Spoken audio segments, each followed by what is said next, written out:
Ah. Oh yes, it is Nick Shell. Now, this for me is a fun video. We're gonna kind of look at behind the scenes look here of my my video channel because we're all involved in this.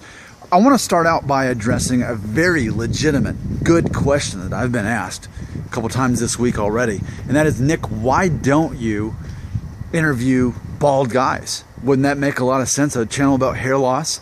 Shouldn't you be interviewing bald guys, asking, you know, how tall they are, or when did they grow a full beard, or just about their experience of being bald? What, I mean, you're interviewing these exceptions to the rule, these guys that still have all their hair. Shouldn't you be doing the opposite of that? Well, obviously, I should, and that would be a good thing. Why don't I? There's the human aspect of it. Now imagine this. I have access to men all around me in my life, and imagine this conversation. Take away the fact that this is a YouTube channel. Imagine this human conversation in which I am actually a likable guy. People like me, that sort of thing. Imagine I go up to a guy who's in his 50s and has a full head of hair, and I say, hey, any chance I can get you to help me out with just like a 3-minute video I want to shoot, just asking questions because you still got all your hair. You're the exception to the rule. Would that be all right? And to which he says, yeah, sure, I'll help you out, no problem. When do you want to do it? Now let's compare that to other guys in that work that are, you know, similar to me, or have even lost all their hair or most of it, and they're younger than me, or they're the same age, or whatever.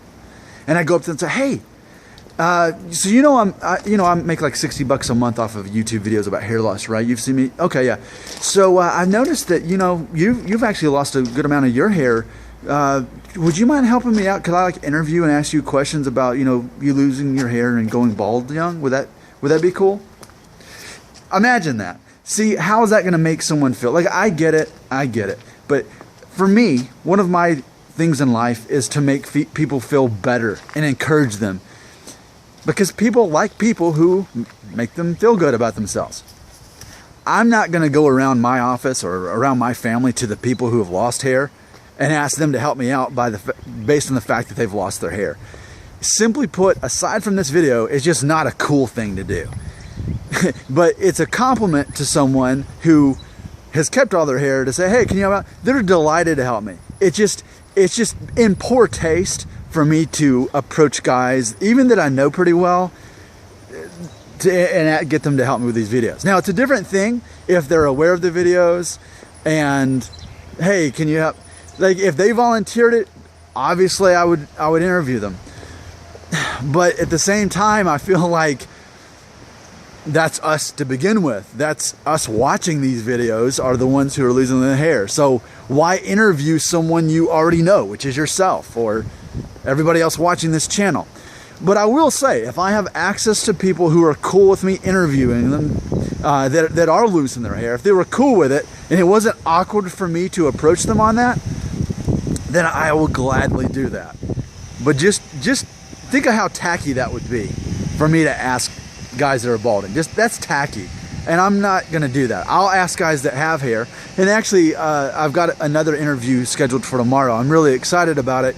And somebody said, have somebody that actually has facial hair too. So I've got a guy tomorrow, full perfect head of hair, also has facial hair. I'm pretty sure I can set up an interview with him tomorrow. And I've also got the Go Fiber demonstration that I'm going to be doing in a few days as well. Now, before I end this video, I feel that I need to address some other behind the scenes things on videos that I've recently made. And hopefully, yes, in my pocket I do have some things that I want to share with you that I think are very interesting. You who are, investing your time in watching my videos. Let me just point out some facts. I made the video unboxing of Go Fiber. 186 views, 6 likes, 3 dislikes.